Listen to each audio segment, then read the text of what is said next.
Hi friends, welcome back to lifestyle of Samu. இன்றைக்கி வந்து பார்த்தீங்கன்னா ஃப்ரைடே, இன்றைக்கி வந்து ஆடி வெள்ளி, ஃபஸ்ட்டு ஆடி வெள்ளி. ஸோ அதனால் வந்து சாப்பாடு வெடிக்க போகிறேன். அப்புறம் அனுஷ்காக்கு சப்பாத்தி, பன்னீர் பட்டர் மசாலா இருக்குது, அவங்களுக்கு அது கொடுத்து அனுப்ப போகிறேன். இதுதான் இன்றைக்கி ஃப்ரைடே லஞ்சு. வாங்க என்னென்ன பண்ணுறோன்னு பார்க்கலாம்.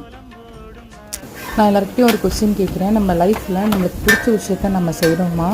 கண்டிப்பாக செய்கிறது கிடையாது. ஏன்னா நம்ம வந்து செஞ்சோன்னா இவங்க என்ன சொல்லுவாங்க, அவங்க என்ன சொல்லுவாங்கன்னு சொல்லி நம்ம ரொம்ப பயப்படுறதுனால நம்மளுக்கு பிடிச்ச விஷயத்த நம்ம செய்கிறது கிடையாது. முடிஞ்ச வரைக்கும் நம்ம பிடிச்ச விஷயத்த நம்ம செய்யலாம். ஓகே ஃப்ரெண்ட்ஸ், என்னென்னு பார்த்துடலாம். சுட சுட சாப்பாடு, அப்புறம் பன்னீர் பட்டர் மசாலா. அனுஷ்காக்கு லஞ்ச் வந்து பார்த்திங்கன்னா சப்பாத்தி, பன்னீர் பட்டர் மசாலா, கொஞ்சம் நச்சு வச்சுருக்கேன் ஸ்நாக்ஸ்க்கு. அப்புறம் வாட்டர் பட்டர் தண்ணி குடிச்சாச்சு. அப்புறமேட்டு அவங்களுக்கு மார்னிங் சாப்பிட்டு ஒரு சப்பாத்தி வச்சுட்டேன். இங்கே வந்து பார்த்திங்கன்னா சாம்பார் ரெடி ஆகிட்டுருக்கு. இன்றைக்கி இதுதான் வந்து ஃப்ரைடே லஞ்சு. இன்றைக்கி birthday and wedding anniversary celebrate பண்ணுறேன். எல்லாருக்கும் இந்த birthday and wedding anniversary wishes. Okay, bye.